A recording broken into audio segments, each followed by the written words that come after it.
Welcome to NASA's coverage of the 2023 annular solar eclipse, live from Kerrville, Texas. I'm Tahira Allen with NASA Communications, and I'm joined today by Dr. Gina DiBraccio, the Deputy Director of our Goddard Space Flight Center's Heliophysics Science Division. Gina, thank you so much for being here with us today. Thanks for having me, Tahira. Happy to be here. I mean, it's a big day for heliophysics, which is the study of the sun. So Gina, I'm dying to know, how are you feeling right now? I'm thrilled. We've been planning this day for such a long time, and I can't believe it's finally here. It's so exciting. And I mean, you couldn't have asked for a better day, folks. It's blue skies, we've got the sun beaming. It's incredible. It's great. And so today's celestial event will be visible for millions in the Western Hemisphere, with 48 contiguous U.S. states and parts of Alaska witnessing at least a partial eclipse. Now, some cities, like Kerrville, Texas, are in what's called the path of annularity for today's events. So, Gina, can you break down what that means and what somebody in this path can expect? Sure, Tahira. So when a solar eclipse happens, the sun, the moon, and the earth are all in line.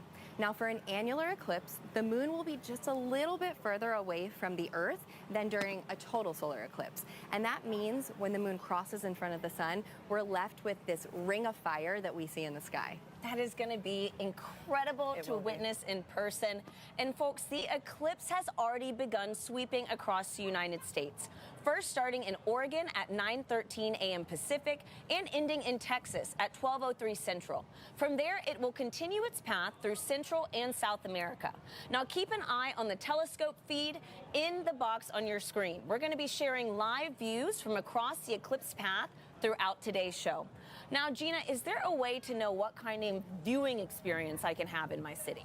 Sure. So our viewers can go to go.nasa.gov/Eclipse Explorer, and that will take you to that interactive map that we have, and you can see when and what your viewing experience will be.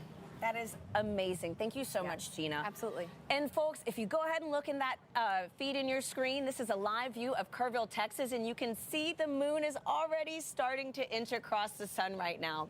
So again, this is a good time to mention where this eclipse goes today, we go during today's broadcast. So if you're not in the path of annularity and still want to see that ring of fire effect, don't worry. Our friends from Time and Date are bringing us live telescope views from across the path of the annular eclipse, starting first in the United States and then following the action as it sweeps across Central and South America. We have a lot of exciting things planned for you throughout the show. You're going to see what it's like inside a hot air balloon at the world's largest balloon festival. We'll then check in with astronauts aboard the International Space Station. You'll hear from a very special guest about eclipse safety, and then learn all the ways you can participate in next year's total solar eclipse. This is going to be the last time a total solar eclipse passes across the mainland U.S. for 2 decades. Now, you can interact with our experts in today's show by sending in questions using the hashtag AskNASA on social media, or by dropping them directly into the comment stream wherever you're watching.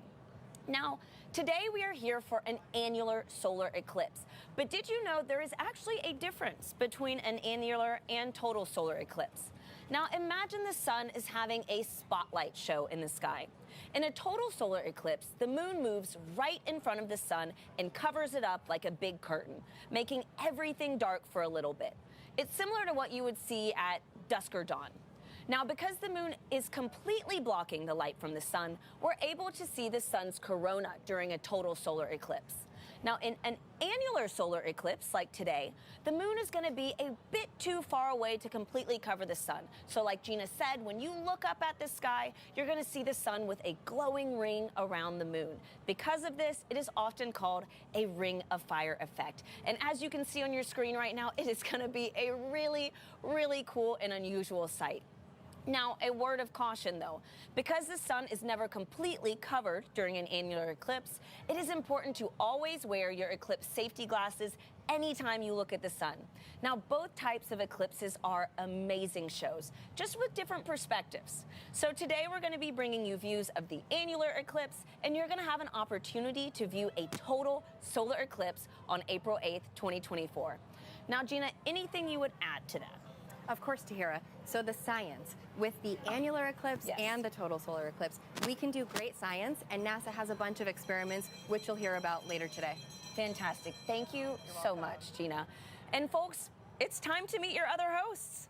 We have James Traley at our eclipse desk. He's going to be keeping us keyed into the action, connecting with telescope operators across the country to show us live views as annularity sweeps the nation. And we also have Joy Ung and Michael Kirk at our Albuquerque desk.